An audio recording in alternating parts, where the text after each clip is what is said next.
Hello dear students, आज की इस वीडियो में हम case study based question solve करने वाले हैं और टॉपिक है dielectric polarization. So let's start.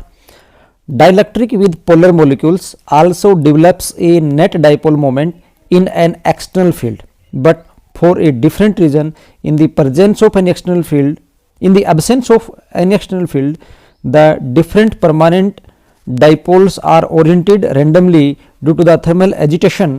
So the total dipole moment is zero when an external field is applied. The individual dipole moment tends to align with the field. When summed over all the molecules, there is then a net dipole moment in the direction of the external field. That is, the dielectric is polarized.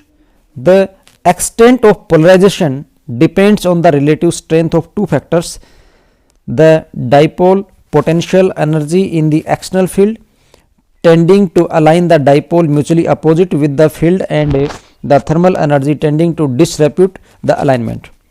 There may be in addition the induced dipole moment effect as per non-polar molecules, but generally the alignment effect is the more important for polar molecule.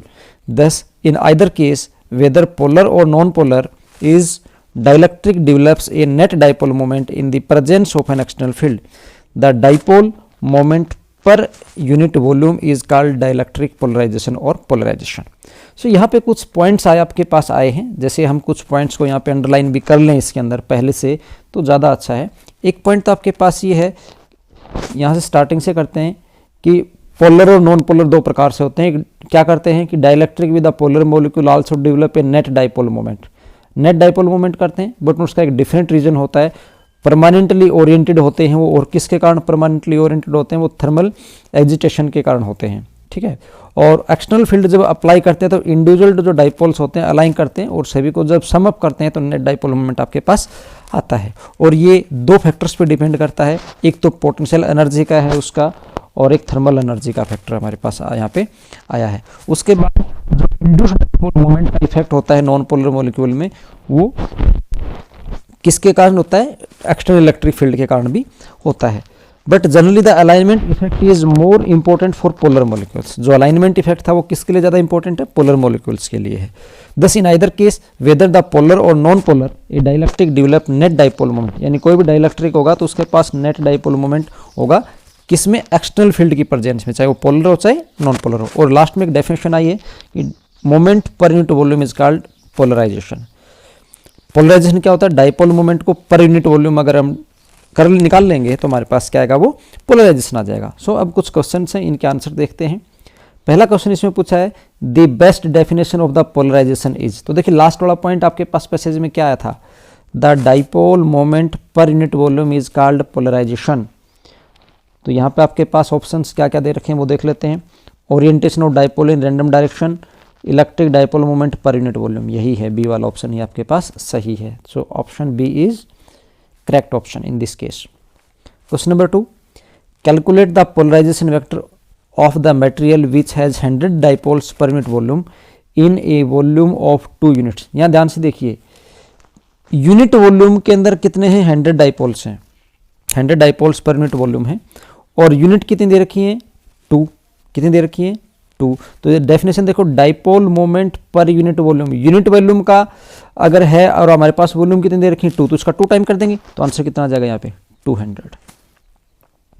Question number 3, the total polarization of a material is. ये देखिए हमने एक point को highlight किया था, when summed overall the molecule. सभी molecules का अगर सम अप कर लें तो टोटल डाइपोल मोमेंट आ जाता है। तो इसमें ऑप्शन हमारे पास क्या आएगा?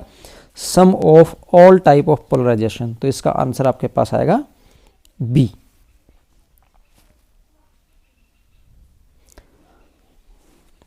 Question number 4, dipoles are created when dielectric is placed in magnetic field, electric field, vacuum और इनर्ट इन्वायरमेंट। तो हमने देखा कि जब इलेक्ट्रिक फील्ड में रखते हैं तो इलेक्ट्रिक फील्ड के कारण वो पोलराइज हो जाता है। तो इसका आंसर क्या आएगा? Electric field. और इलेक्ट्रिक फील्ड के कारण पोलराइज क्यों हो जाता है उसको भी आप थोड़ा समझ लें। जैसे आपने इलेक्ट्रिक फील्ड लगाया, ये पॉजिटिव प्लेट है फील्ड के इलेक्ट्रिक फील्ड की, और ये कौन सी? Negative plate. इलेक्ट्रिक फील्ड की डायरेक्शन होती है पॉजिटिव टू नेगेटिव। आपने कोई डाइलेक्ट्रिक रखा यहाँ पे, इस प्रकार से डाइलेक्ट्रिक मटेरियल रख दिया, ठीक है।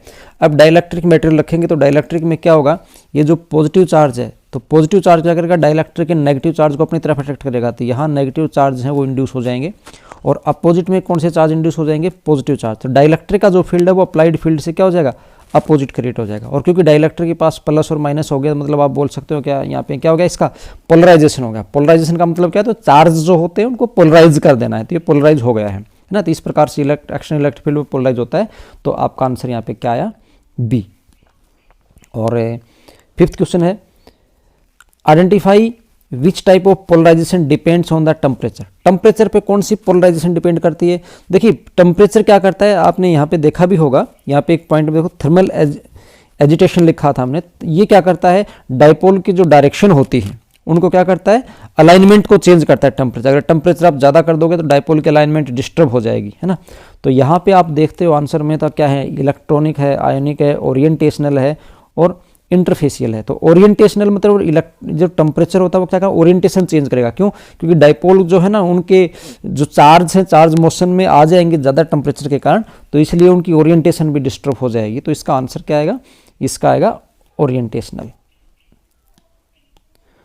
तो इसका आंसर रहेगा C, answer C is the right answer.